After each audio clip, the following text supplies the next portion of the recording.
Assalamualaikum warahmatullahi wabarakatuh. Selamat pagi anak-anak hebat. Bagaimana kabarnya? Semoga semuanya selalu sehat dan semangat. Untuk mengawali kegiatan kita hari ini, kita membaca basmalah bersama-sama. Bismillahirrohmanirrohim. Anak-anak, hari ini kelas 4 dan kelas 5 disatukan dulu belajarnya ya. Mengingat ruang kelas 4 akan mulai direnovasi hari ini. Baik anak-anak, ibu absen dulu ya, dimulai dari kelas 4. Kelas 4 hadir semua ya. Selanjutnya kelas 5. Alhamdulillah semuanya hadir kelas 4 dan kelas 5. Nah, kelas 4, hari ini kita akan belajar tema 6, subtema 2, pembelajaran 1 mengenai daur hidup hewan. Adapun pembelajarannya yang pertama, anak-anak mengetahui daur hidup hewan dan mengetahui contoh-contoh hewan yang mengalami metamorfosis sempurna dan tidak sempurna.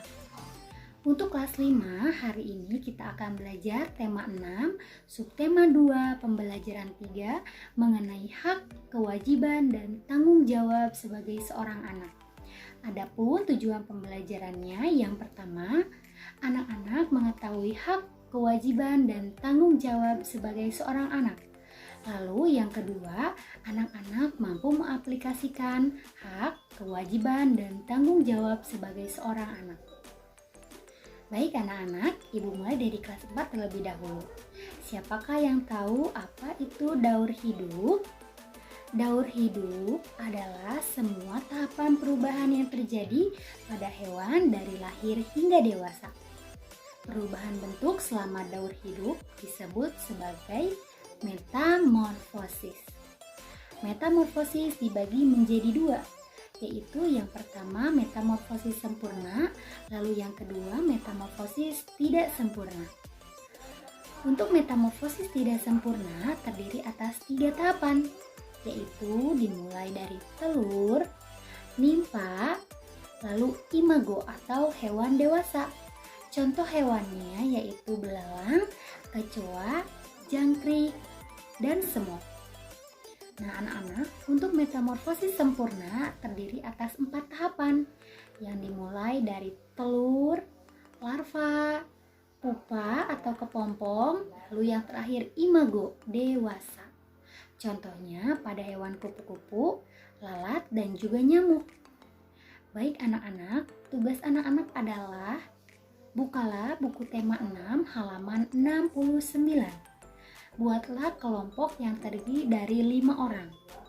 Setiap kelompok mencari informasi tentang daur hidup hewan yang kalian pilih pada tabel tersebut dan tuliskan keterangan tahapan daur hidupnya. Lalu tuliskan nama hewan serta cara berkembang biak. Sambil menunggu anak-anak kelas 4 berdiskusi, ibu akan menyampaikan materi untuk kelas 5. Perhatikan anak-anak kelas 5, kita belajar mengenai hak, kewajiban, serta tanggung jawab sebagai seorang anak. Siapakah yang tahu apa yang dimaksud dengan hak? Hak adalah sesuatu yang didapatkan oleh manusia sejak lahir dan penggunaannya tergantung kepada diri sendiri. Contohnya, hak memiliki tubuh yang sehat. Lalu, apakah yang dimaksud dengan kewajiban? Kewajiban adalah sesuatu yang harus dilaksanakan oleh seseorang. Contohnya, kewajiban menjaga kesehatan tubuh. Lalu, tanggung jawab adalah kesadaran melaksanakan tugas baik diri sendiri dan orang lain. Contohnya, makanan-makanan yang sehat. Baik anak-anak, berikut contoh-contoh salah satu hak sebagai anak. Hak yang pertama adalah mendapat pendidikan. Lalu salah satu kewajiban seorang anak yaitu yang pertama membersihkan lingkungan sekitar. Nah, untuk salah satu tanggung jawab seorang anak yaitu menjaga kebersihan lingkungan di rumah, sekolah, dan masyarakat.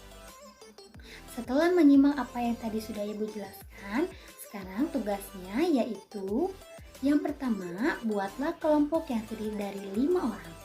Setiap kelompok ibu bagi tugas yang berbeda-beda. Kelompok pertama, tuliskan 5 hak anak. Untuk kelompok yang kedua, tuliskan 5 kewajiban anak. Dan untuk kelompok 3, tuliskan 5 tanggung jawab anak. Kelas 4, apakah sudah selesai? Silakan per kelompok perlihatkan dan bacakan hasil tugasnya. Luar biasa. Kelas 5 silakan bacakan hasil diskusinya bersama kelompok. Hebat, jawabannya sudah betul. Baik anak-anak, kita simpulkan pembelajaran hari ini ya. Kelas 4 hari ini sudah belajar mengenai daur hidup hewan dan metamorfosis yang terbagi menjadi 2. Untuk kelas 5 hari ini kita sudah belajar mengenai hak dan kewajiban. Adakah yang ingin bertanya mengenai pembelajaran kita hari ini? Kalau tidak ada, Ibu harap semuanya sudah paham ya. Semoga pembelajaran hari ini bermanfaat untuk semuanya. Pembelajaran hari ini dicukupkan. Silahkan dirapikan alat tulisnya. Kita tutup dengan membaca hamdalah. Alhamdulillahirobbil alamin. Ibu akhiri. Wassalamualaikum warahmatullahi wabarakatuh.